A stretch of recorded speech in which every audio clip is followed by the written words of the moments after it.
Hey, Michael here. Welcome to another episode of Acquisitions Anonymous. We pulled off a miracle with today's episode.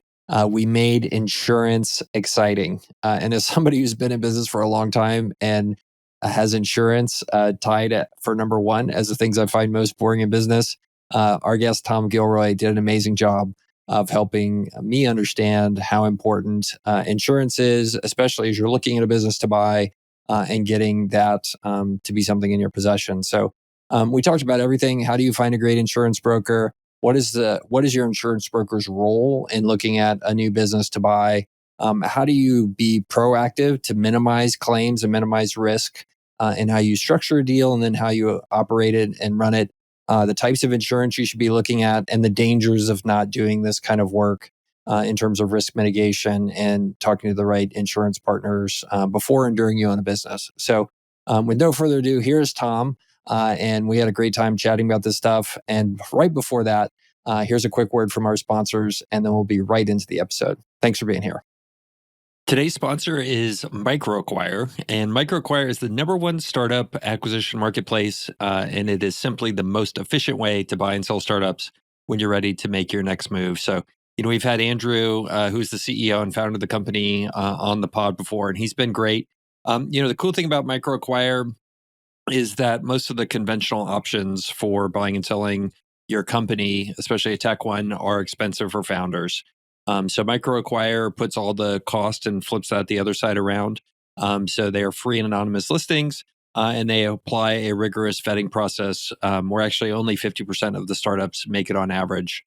They have over 2,000 online businesses listed today at any given time, and a buyer can expect to see a range of startup types that will fit any profile from SaaS to e-commerce to apps and agencies, and of course more. So different sizes as well, for anything from $5,000 all the way up to $1 million or more in asking price, really for buyers of all sizes. So founders like Microacquire too, and they come with the expectation that serious vetted buyers will be showing up in great numbers when they decide to bring their business to market. They've helped hundreds of startups successfully get acquired and facilitated hundreds of millions in closed deal volume. So if you're thinking about buying or selling an online business, then you definitely want to check out Microacquire. And thanks to them for sponsoring our episode today. Good friends of the pod. So looking forward to all that, and definitely check out microacquire.com. And if you're somebody looking for the right business, definitely go visit there and consider upgrading to one of their premium accounts where you pay a bit to start the conversation and see deals and more information than just the other options. So thanks again. And here's back to the episode. Tom, thanks for being here with me today. Yeah, super excited to be here. Have enjoyed the podcast in the past, and just happy to dive into a little bit of the secrets, and give insight anywhere I can. Yeah, super cool. Well, you're gonna help expose us to a world that, I mean, at least me as a buyer, I don't spend enough time on insurance. It's sort of things like, yeah, I get a lawyer. Yeah, I get like all the other kind of diligence done, but like I'm excited to dig into this because I feel like I've been putting myself at unnecessary risk in some of the stuff we've done, and hopefully you'll educate us on that. But so before we get started, maybe give us like a minute overview of your background and how you got to be in the insurance business. I know it's family business, but I think the audience would love to hear kind of your story. And then we'll go start to dive into insurance and the world of kind of M&A.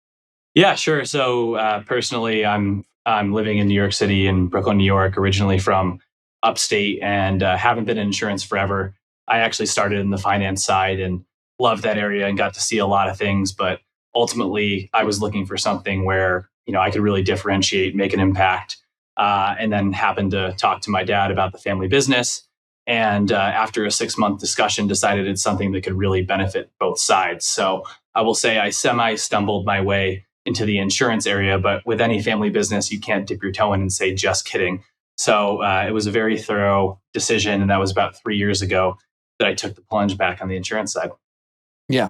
So, okay. So let's say I'm a small business buyer. Like, let's say I'm going to buy a Main Street business worth, say, $4 million. And let's say it's a plumbing company, just because everybody loves plumbing companies. Like, what role, like before I'm a buyer, what role does kind of the insurance side of that business play in terms of how I should look at it? Like what kind of risks am I running if I don't pay attention to insurance? And then what kind of danger, what kind of landmines am I potentially walking into if I don't pay attention to kind of your segment of stuff? Yeah. And just as we talk about for the audience, I think it's important an insurance broker or insurance agent and the carrier. So we're the broker, which is really that advisor role. And the carrier is the one who actually insures the risk and will pay out, investigate the claim, underwrite, et cetera. So as the insurance advisor, we're really there to navigate on the client's behalf, to help advocate if something comes up and really set strategy to make sure that claims aren't even happening in the first place. So when we talk about a business that's about $4 million, things should be more straightforward. But you guys know from diligence, you can't just assume that's where things go wrong. So really, is that potential buyer, you need to understand the summary of insurance, what policies are in place, is there proper coverage, look at the loss runs, has anything come up before, make sure that's repped and that's there. Little things like making sure the policy is rated correctly, and then just understanding the culture of risk and safety. So, depending if it's software to industrial, those could be incredibly quick things, say an hour review, up to much further if applicable. So, Yeah, totally dig it. So when I'm looking at a deal, I'm considering doing one like just a very nuanced thing. So I'm thinking about, okay, I've got a company and I'm about to put it under LOI, and then maybe I get it under LOI and I haven't closed on it yet. Is that when I need to call somebody to on in your role, right? Is that the moment, or does it happen before that, or does it happen after? Like when should I have my insurance broker or insurance agent involved in the process? yeah, sometimes we'll get a heads up pre LOI, but it's really once it's signed and there's serious intent to close that we get involved and start to look. We want to make sure that everything else has really come together, and then we're that final piece of diligence. We say that because there's a lot that goes into it, and you just don't want to engage an insurance broker before you know it's going to close. Some will do that diligence as a one-off fee, and some will incorporate it based on the intent that they're going to be your broker moving forward. So typically that's why we get to the LOI when other things have been straightened out versus right off the bat when the data room gets going. Yeah, so I should look at you probably as one of the advisors that we bring in once we already have a deal and I need to do diligence the right way. Is that kind of how I should think about it? You nailed it. It's that LOI when things come in. The place where we can come in and we hate to is after a deal is closed and then we find things, because that means you're then fighting with legal disputes, potentially going after the escrow, the holdback, or the seller's note. And when these deals close, oftentimes the seller is a huge advocate for you in the future as you look at other deals. And so the worst case scenario is that we find things after the fact. It gets ugly. You may recoup your money, but you've lost a key relationship if you're looking at acquisitions in the future. Yeah, dig it. So you talked about sometimes you get paid, and you'll do this work as a broker just through like the normal kind of client analysis you're going to do anyway, and that's just kind of the process of how y'all would potentially be selling a new client. But then I think you hinted other times there's times you get brought in as a paid analyzer of what's going on with the potential deal. Kind of, could you walk us through those two scenarios? What is more typical in your mind, and what do you see more often? What should I as a buyer be expecting in terms of how you're going to get paid through that process? Yeah, I'd say the most typical would be the non-fee arrangement where the broker would be stepping in to work with you, and then they would be compensated based on the premiums paid to the carrier. I'd say really 80/20. That's the model you're going to see the majority of the time. Sometimes if there is a significant amount of work being done, it may be fee based, because it's just not within the normal model. You may also see that on the small side if someone's looking for a really technical quantitative review and the premiums may not warrant what someone normally would work on. But I would say the majority of the time, people are partnering up with a broker they have that relationship with, and they're collectively working on the assumption that that business closes, it's going to benefit both sides. Totally dig it. Okay, so We're working with you. We're looking at a company that we have under LOI. We're getting ready to close, or we have a path to close. My lawyer's been involved, and he's helping negotiate, or she's helping negotiate. The legal side. I've brought in folks that are helping me with financial due diligence, and you're going to help me with the insurance due diligence of looking at the business. So, tell me, how does that work? Like, what are you going to ask for? Like, what sort of things are you going to do as a consideration? What sort of things do I prepare you to both start and then deliver me kind of the answers of what we need to know about how to make this business insurable and safe for me? Yeah, the beauty of it is you need to connect us to the seller to figure out who we can request things from. We'll use an M&A checklist that's pre-built out and have a lot of clarity for them to package it together and put it in the data room. Once it's there, we're going to go to work, review everything, summarize, and then come back to you as the potential buyer to look at what we've found, ask a couple of clarifying questions, and then really have the findings in place. So it's pretty easy as the potential buyer where you just need to let your agent or broker go to work, but you need to make that connection for them to get started. Once we review, that's really where the context is going to be critical. Something like workers' compensation insurance. Let's say you're in the industrial area. The class code is how they rate risk. So it's critical to understand what type of work is being done. So we may look to the buyer and the seller to make sure that's done correctly. And that's just one area where having the wrong code could raise costs or decrease costs over time. I think the biggest thing and the reason why it's so critical to do this is one, risk is incredibly complex. And so even if there are the best of intentions, people don't always understand what they're doing in this space. I think the other is that risk is dynamic. And so some people fall into the trap of they've solved for it in the past. And with risk, you can't just do it once and let it slide. So a lot of times you have sellers who have solved for insurance in the past. They want to sell the business and it's up to the next person. Well, not reviewing it for 3 to 5 years could create a lot of holes that isn't important to the seller, but is critical to the buyers. They understand what they're buying.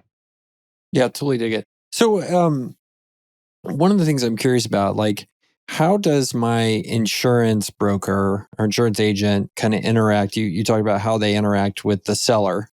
How do you interact, say, with the legal side of stuff, and then also with me, the buyer? Because one of the things I see in buyers a lot of times, or the lawyers a lot of times, is there's nobody really sits down and kind of understands all of the issues and quarterbacks the whole thing, and like they end up just and not to pick on insurance brokers, but like you guys are often motivated by how many policies you can sell. And like I'm curious, like, okay, well, me as a buyer, like, how do I get up to speed? How do you interact well with my lawyer? Like, how do I make sure all of that just like stays like coalesced together? And maybe I'm asking two questions at once, but hopefully the concern I have is coming across is like twofold. Like, how do I keep this from spinning out of control? And then second, like, how do I keep you involved with the holistic picture of the deal? Yeah, well, I think one of the most important things in the relationship is trust. And so you need to work with someone that you truly trust, understand, and has credibility in the space. Um, there can be a misincentive in times where the higher the insurance cost, the more the broker gets. But our philosophy is that while that's a short-sighted win, if the business truly grows and performs over time, that's going to lead to a mutual benefit. So you certainly want to make sure you're not working with someone whose hair is slicked back and they're just trying to get every extra dollar they can out of you. But our job as we put this information together and summarize it is to present the options to you. So we're going to give you both sides, but ultimately that's going to be your decision. Same thing with legal. We're going to present you with what the options are and what we're seeing, and you can decide if it's worth the fight or if it's even something worth considering. We know how valuable everyone's hours are in our fee base. So the last thing we're trying to do is delay the deal or run up the hours. But we need to make sure that you as the buyer are informed and have the awareness to make the decisions. And from you, that's where it goes. Yeah, dig it. So, super helpful. So, one of the things in the prep work that you did with us before this episode was kind of talk about this term of gap analysis, right? Where you're going in and you're looking at all the things that are happening in the particular business to be acquired, and then identifying kind of gaps and holes in there. So, I think it'd be super helpful. Kind of go through what are the major areas that you're going to be looking into, cyber, employment, all that kind of stuff, so that, like, say, a noob listener or me could know, like, oh, when I hear that, that's I'm familiar with it. What are those major categories that you're going to go in and look at a particular business about?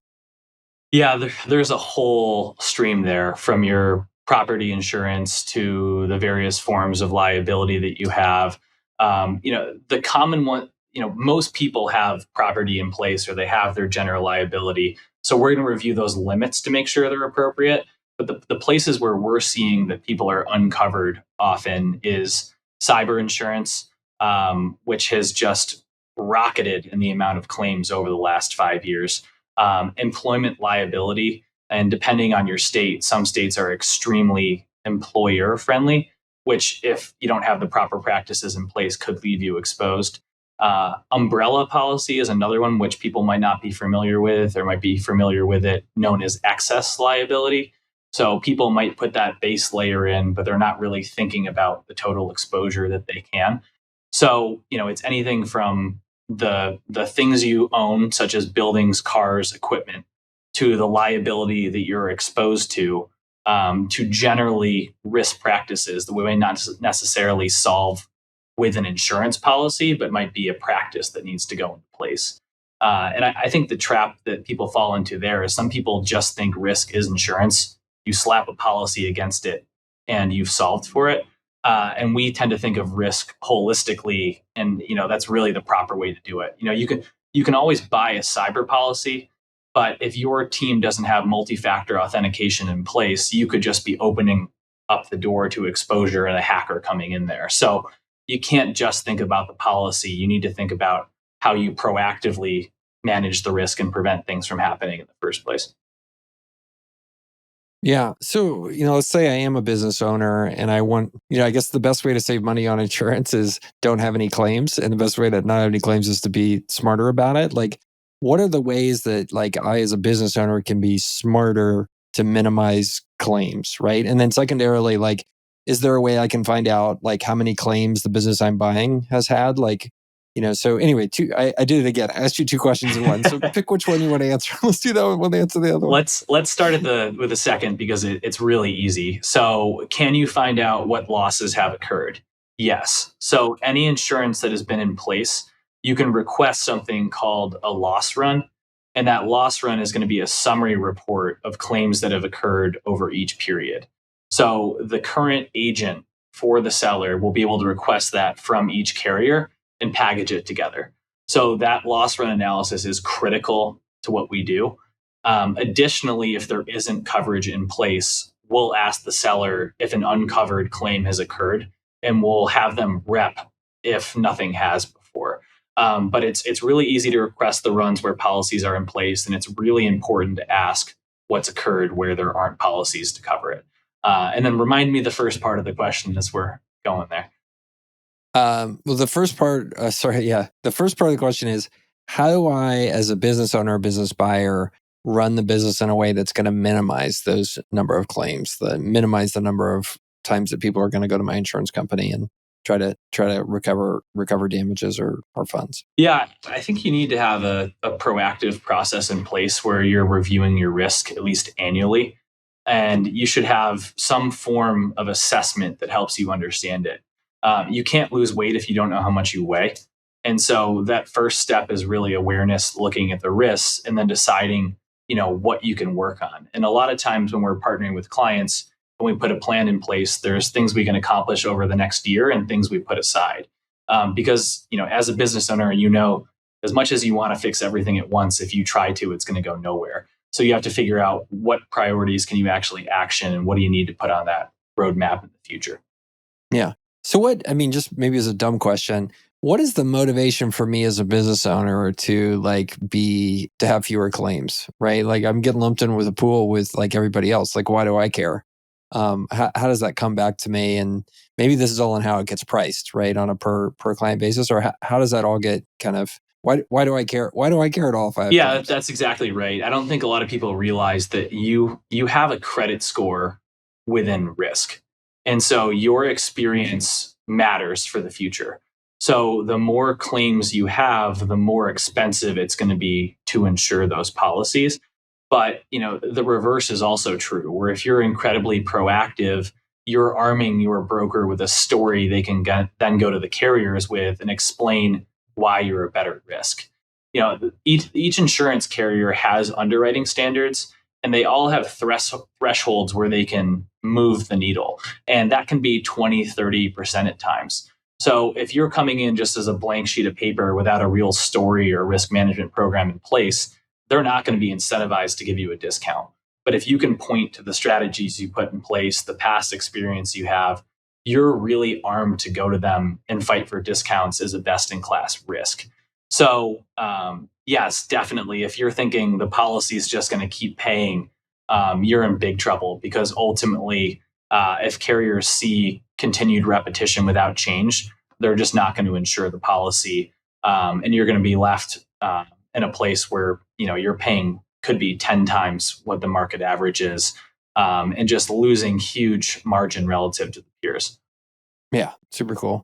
So a couple kind of very niche-y, nuanced questions. There are some industries that general insurance carriers don't cover. For example, like carnivals, right? They don't get covered. You can't insure those through a regular a regular carrier. There's specialty carriers for those. So could you kind of explain maybe a little bit of that for people that are potentially looking at like an oddball business, and like how that ends up working? Like, does a broker like yourself deal with those oddball carriers? Are there specialty captive brokers that only deal with them? Like, how does that go down in terms of me looking at a business that's maybe not super mainstream? Yeah, it might not be a mainstream carrier, but there's always a market for it out there. And the most sophisticated would be Lloyd's of London, where there's an open marketplace and syndications that look at, you name it, someone's come up with it. So, we love complex risk because that gives us a chance to differentiate and help and really tell someone's story. So I would say if you're in a market that isn't a traditional cookie cutter risk, your broker is critical, because you need to make sure you're accessing those right markets and they're advocating for you in a way that makes sense. It happens all the time to us where we'll talk to a carrier about a specific risk and they say, no, that's not in our appetite. And then we sit down and really walk through exactly with what they do, and they can get comfortable with it. So understanding the story and how it comes across is extremely critical. Say if you're running a carnival. The other piece is that, as you're running a carnival, the risk management program, strategy, safety that you have in place really, really matters. People might be willing to write that risk, but only if certain things are in place. So there's just a bigger microscope, and it's even more important to look at versus, say, a software company might be on the other end of that spectrum. Yeah, super cool. So, just looking back at our prep, one of the things we talked about, and you hinted about it, was this kind of the rating review. And the sentence that stuck out, because I think maybe we want to reiterate what you said. You said, it is astonishing how many sellers screw up the rating exposure that they have, and how that affects their premiums. So maybe let's just come back to that once again, because nothing else we did in the prep had that much emotional charge in the sentence the way you described it. You said, it is astonishing how many sellers screw this up and have under or misstated their policies. So anyway, maybe it may be helpful just like hit on that again, because like part of our goal with this podcast is like, how do we keep people from losing money and making mistakes? And this seems like one that, well, it has to frustrate you a lot when people do this. Yeah, it can be frustrating. It can also create an opportunity. So usually on the property side, you don't see it because people understand values. You can still see gaps there. But I had a recent one where the seller was reporting their payroll instead of sales. And so it wasn't intentional, but they misunderstood it, and the insurance tripled after it was corrected. And so that's just one example of, there was good intent, but it created a massive swing in cost and hit to the EBITDA calculations that were in place. And so just to back up a little bit, in that case, your general liability, since there's no building in that example tangible to rate it off of, they rate it most times off of your sales. And so that sales number each year is updated to reflect what the exposure is. And In this case, it was completely wrong. But in other cases, they just sign the paper and auto renew year after year after year. And so if the business has grown, it might not be obvious, but the cost could be twice as much. And if you continue to report it incorrectly, that's insurance fraud and you're at risk. So that's oftentimes the biggest hit that we see. Even if there's no intent to deceive, things can get really out of whack because people aren't reviewing every year and the risk changes. Yeah, dig it. So you just talked about this topic of insurance fraud. I know about bank fraud. I know about mortgage fraud. I know about general fraud. Like maybe real fast, like what's special about insurance fraud? Like what is it? I mean, I know what fraud is, but maybe the audience doesn't know what it is. But so like what is that? What is that kind of explain to us what the risk you have if somebody is intentionally or even unintentionally committing insurance fraud? Yeah, the one, it's illegal, so you've always got that risk. But two, if you're caught, then the carrier has the right to retroactively go back and recoup the premium that should have been in place. So let's say that you're paying 50,000 less a year, that could hit you on the current year and in past years. So there could be $200,000 worth of out of pocket that comes up. So first and foremost, it's illegal. Second, it could be a massive financial hit to you if it occurs. Yeah, and are they? Is there also a risk they might not pay out? Like if I have a claim on my insurance policy and they dig in and understood I've been misrepresenting or some of that stuff, is there liability that I might not actually get paid if I make a claim against insurance that I've been paying for? There is, and oftentimes there's language in place that talks about co-insurance, and that just means they'll only pay relative to what you've put into it. So if you misrepresented and you're only paying, say, 20% of your exposure, they may cap what they'll pay. So you could still receive payment, but there's protections in place to make sure if this does occur, that they're not on the hook to the full extent that the fraud was committed. Yeah, dig it. So I think one of the other things I wanted to achieve today, I wanted to scare people a little bit. You talked about this thing where the seller was potentially committing unintentional fraud through negligence on their reported revenue by reporting their payroll only. What kind of other things have you seen where people have made big dollar mistakes by mishandling how they're doing insurance? Yeah, another one is on workers' compensation, like I was saying with those class codes. And so when you're classified into a category, if there's two that it's in between, if you do anything in the riskier one, you're 100% in that class code. And so one of the things that we see is people will split job responsibilities and say they do this risky activity, but it's only 25% of the time, and the rest they're clerical, say, at their desk. Well, that's just not how it works. And so they would be 100% in that riskier code. And so that if you had been reporting it wrong, could be 3, 7, 10 times increase in cost per employee. So that's a big one that we see. Another side is employee benefits, which I don't think gets looked at as much either. Just in terms of benchmarking the plan, the richness available, or the strategies that have been put in place. Sometimes you'll see that people will allow spouses and families to be on the plan for protection. But one thing that catches people is they make their plan so attractive that oftentimes spouses, even if they have an employee benefits plan at their company, join the other plan because it's that much better. And so what they end up doing is instead of providing a benefit where it's needed, they're actually pulling in much more people on top of it and adding costs where it's not necessarily needed. And so it's little things that can hit across the board, and it really depends on the industry or the type of business. But it can hit from all angles. I would say another piece is deductibles. Oftentimes that gets overlooked. But if you've got a $5 million building and the deductibles say $10,000 versus $100,000, that can make a significant difference in price. And so sometimes people aren't looking at all the little details that can move the levers. Because again, if you've got 5,000 of shrub damage, you might be willing to pay that. But if the whole building burns down, that's what it truly is for. And so if you can save $1,000 a year on your policy, you're going to self-insure that shrub if nothing happens over a period of time.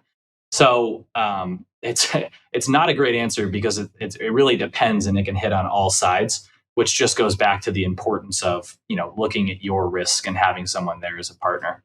Yeah. And so digging a little bit into what you kind of hinted about earlier, the employee benefits and health insurance and stuff like that, is that something you all do in addition to kind of the more classical risk stuff? So you're selling both of those types of policies? And is that common? Do you have one that's very kind of risk property casualty centric and you're getting health insurance through somebody else? Like how does the universe of kind of folks in your business do that? Or is your business unusual that you do both of those? How does that all work? Yeah, you see a mix out there. Some will specialize in just that property and casualty or commercial line side of it, and others will be just employee benefits. So we are a little unique that our advisors do both sides. But for us, as we try and take a step back and really say, okay, strategically, how do we review this and look at it annually? We think we'd be doing a disservice if we just did one side of it. And you can't fully understand the impact if you're siloed in one, is our thought. So you do see some focusing on one and you do see some doing both, but we definitely play on both sides, and that just helps us really overall assess the risk and work with people on their 1 year, but also more of their strategic plan 3 to 5 years in the future.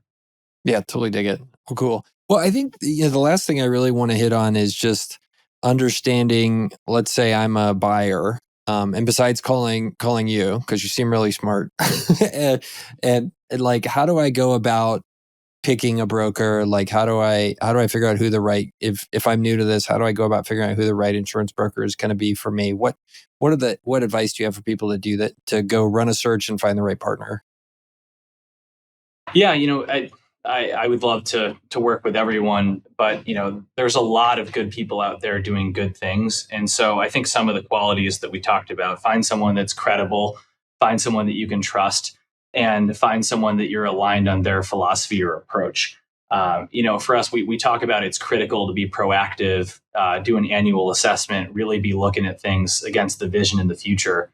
That's a lot of work that can have a lot of dividends, but might not necessarily align with everyone. If somebody just wants to renew every year and not think about it, they should work with someone on that side. But I would say start with people that you know and trust and could provide referrals, and then talk to the brokers, find out how they work, what their process is, and if it lines up with what you're looking for. Yeah, so maybe next we can click into specifics, like how important is it that you're in the same city or same state as me as a buyer or for the target company? Like, is that important? So maybe start there. Like, how should I think about geography relative to the broker I would work with? Yeah, I'd say it's important that your broker can access markets in the area that you are. And so, you've got the gigantic publicly traded brokers out there that are in every state. But as a small company, they might not give you any attention.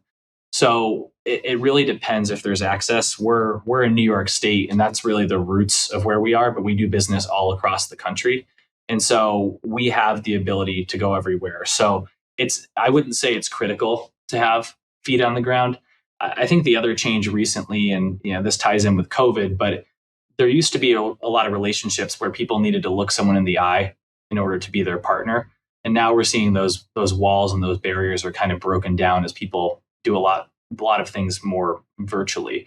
So state, regional can be very important, but I wouldn't rule someone out just because of the radius that they are. I'd say the other thing is that you're starting to see a lot more people specialize. And as you talk about sophisticated risks, that can be very important. So, let's say you're in the waste management business. If there's a big broker that specializes in waste management and has national expertise in New York, but you're in Nevada, they might be better than your next door neighbor who's just a generalist. So it's really important to discuss that fit. And if it lines up that they have the markets and they have the ability to help you with what you need. Super cool. So, well, I mean, I think it's good for your business that the Zoomification of work is helping y'all's geography spread a lot more. So kind of second question, like how does size start to play into choosing a broker? Do I need a broker that's done my type of, is very experienced in my size of deal? Say it's a $10 million enterprise value deal. That's obviously very different than say a 50 or $100 million one, and very different than a $1 million purchase of a business. How does size play into who I should look for in a partner here? Yeah, I think the larger something is, the more there's an ability to differentiate. And so when you talk about deals that are under 10 million in revenue, let's say, it can be heavily commoditized. So it might not take as work, and a lot more people can do as good of a job there. But once you talk about getting over 50, 100, 1,000 employees, it gets very sophisticated on the benefits side. And similarly, on the property and casualty, as you get above 10, 20, 30 million, it gets more sophisticated. And then again, the operations. So we do a lot with manufacturing. A $30 million manufacturing company is very different than the software company we use, for example. But I would say, certainly as you get over 50 employees and $10 million, it really starts to matter who you're working with. And there's plenty of people that play in those different lanes. So some people do small business all day. It's their passion, it's their bread and butter. And others really love digging into that complexity of helping people as they grow and hit that size. Yeah, dig it.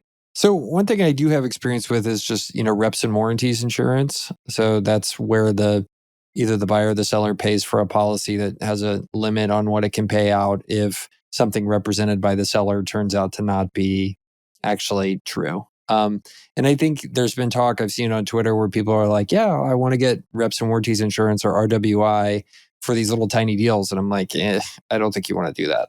And by tiny, I mean like a $500,000 or $1 million deal for a company to be bought. So like, did I describe RWI insurance correctly? So please correct me if I'm wrong. And then B, like, where does that start to show up in deal sizes? Does it show up at 20 million, 50 million, like in terms of the size of the deal? Yeah, traditionally, people have always been nervous that as they do deals, there's things that are going to come up that were unexpected. So they wanted to hold back money in escrow. And traditionally, the only way that you could do that was with cash. And that made people feel very safe. But for the seller, there's a lot of anxiety that things are going to get held up, or they don't have that money that they've worked so hard for. And so reps and warranty insurance really stepped in to say, we will insure that cash holdback because it's going to get the seller their money that they've worked so hard for and desperately need. And it's going to allow the buyer to move on. And so typically we'll see reps and warranty insurance come into play on deals that are 50 million and up. And deductibles might be 250,000 on that deal. So when you're thinking of the deals sub 50 million, one, the carriers don't like to play in it. Two, there can be minimum premium. And three, there can be huge deductibles relative to the size. So most times we'll just see the seller notes and the escrow holdbacks on those sub $50 million deals. And then as we get 50 and above, some people still prefer cash and some like to do the reps and warranties as we discussed, because for a buyer, it could be a sweetener in the deal. And sometimes for both parties, it's just more attractive. Yeah, dig it. Well, and then the other part, the thing we didn't talk about with RWI insurance, you have to pay for that type of insurance. You have to pay them to underwrite you because they have to do a bunch of work. So you might spend 50 grand in money that you'll never get back, even if the deal doesn't close, to have RWI insurance in place. So, until I started getting involved in much bigger stuff, I didn't even know it existed because it doesn't make any sense to spend that kind of money, when you're doing something on the smaller side. Yeah, definitely. You're taking on more diligence as you pull in reps and warrants. So you got to be ready for that because if they need to get comfortable and put that much money up, they're going to dive in and look at the books. So it's another party and another microscope. But the idea of moving $100 million that could otherwise be frozen for years is really attractive for people. And again, just in terms of scale and some of the bigger things that you've looked at, that's where it starts to come in play versus the smaller ones. It's just holding something up where the economics might not make sense. Yeah, dig in. Well, and so any advice for buyers that we haven't really covered? I know you've given a lot of wisdom here about things that somebody buying a business should look out for. Anything that we didn't really talk about, or anything I didn't ask questions about out of, well, probably out of ignorance, but anything that comes to mind we needed to make sure people know? No, I think we've joked about scaring people, but this isn't a fear podcast. It's supposed to help everyone learn, put best practices in place, and get an edge. And so, a lot of times this really doesn't have to be that complicated. The important piece is that you're proactively looking at it and coming back to it yearly. So if you're a first time buyer, get a good partner, make sure you request the information. But once you have your company, don't be that bad example of the seller that just closes their eyes and signs the paper every year. Put in the work, even if it's 1 to 2 hours a year, to make sure you're staying on top of it. And it can really be that simple sometimes. If you're doing carnivals, please give me or somebody else a call, because you do not fit into that category. But please don't come away from this overwhelmed. Just understand that how important it is to do the little things up front so you don't get burned on the back end. Yeah, I think that's great advice. By the way, just full disclosure, as a CEO multiple times and business owner, like there's two things I have hated more than anything. One is accounting and accounting processes. And number two was dealing with insurance. And like I just hated it. Like it just felt like there was nothing rewarding to me about the whole process. And it's so inspiring to talk to you today and be like, like he is so pleasant. I really enjoyed speaking with him. Like I think that's a genius thing to do in the insurance business, is just be likable and somebody that you want to spend time with, because the content is just horrid. Like I can't take it. Anyway, thank you for making insurance exciting for me and Yeah, make me hate it. You're not alone at all. less. A lot of people feel like it's something they have to do. They have no control over it, and it's because they just react to it. But the other piece, and the reason I wanted to come back, is because we consider ourselves a far from ordinary approach to risk. We're voted the number one company to work for in New York State. Don't get me wrong, we nerd out in insurance, but we also have a lot of fun, a lot of great people. And, ultimately we love what we do because we're helping protect people. So if you hate insurance and who you're working with, we're happy to help and flip things around. Well, I think what you're saying is really cool. Me and one of the CEOs that I work with at one of our companies, like we talk about the difference between being an actual partner and being a vendor. And he loves to work with folks like yourself that have this idea that I'm going to be a partner for the company that I'm working with, for the clients, as opposed to be a vendor, right? The vendor takes your PO, maximizes income, and then moves on. And I think you can hear that in your attitude and the way you do stuff. That's pretty inspiring. It's like, like we'll forego short-term premiums or commissions for ourselves in order to do what's best for the client and the people working in the company. And I think that's super cool. I'm glad you guys do it, and it's pretty impressive.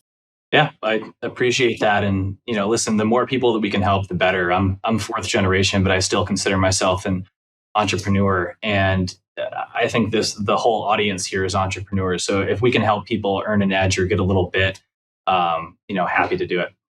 Yeah, dig it. Well, so in closing, you've helped a lot for me to, we talked about those ways, but also you've helped the audience a good bit. How could people connect with you, follow along in your journey, be helpful to you? Yeah, they can feel free to look at us online at gkgrisk.com. They can follow me on Twitter. We can link that to the episode, and we've got our social media profiles as well. We truly are at our best when we can differentiate, and a lot of times that can mean working at scale. So if you're a company that's in complex risk or is over that 10 million, 50 employee size, and you think there's opportunity, that's where we have a blast and would love to partner up. Yeah, totally dig it. Yeah, we'll put all that stuff in the show notes. I do think on your Twitter, you might want to calm down. You appear to be tweeting twice per month. That's really maybe too much. I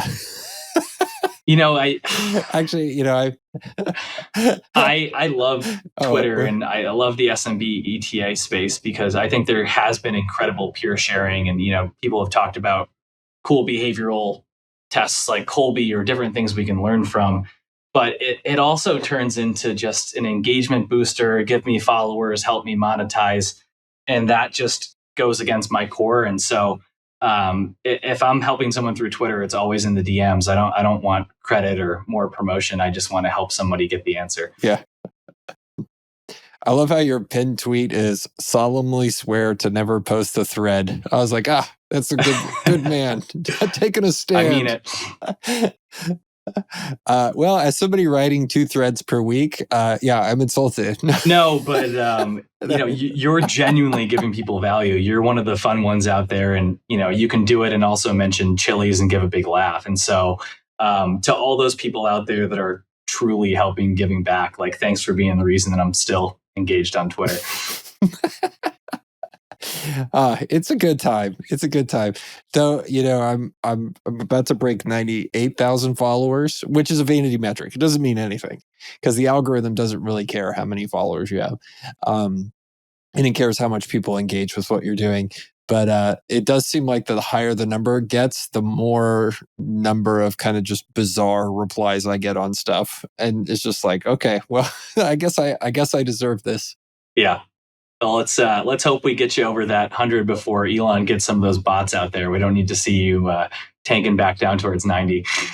I have seen that. Like, I'm in a group chat with some other people that are working hard on their follower accounts and stuff like that. And like, somebody will come in every month or two and be like, "Hey, I just lost 400 followers. What happened?" And it'll be a purge. They'll be going through and kind of reducing all the fake accounts. So anyway, I try not to watch it. It's like watching the stock market. Don't do it. Yeah. You'll be happier. Yeah. All right, man. This was awesome. Thanks so much. We'll have all your contact information in the show notes and stuff. And really appreciate you coming on board today and sharing your wisdom. And as I said before, making insurance sexy for me, like, that's a heroic effort. So I really appreciate it. Absolutely, anytime.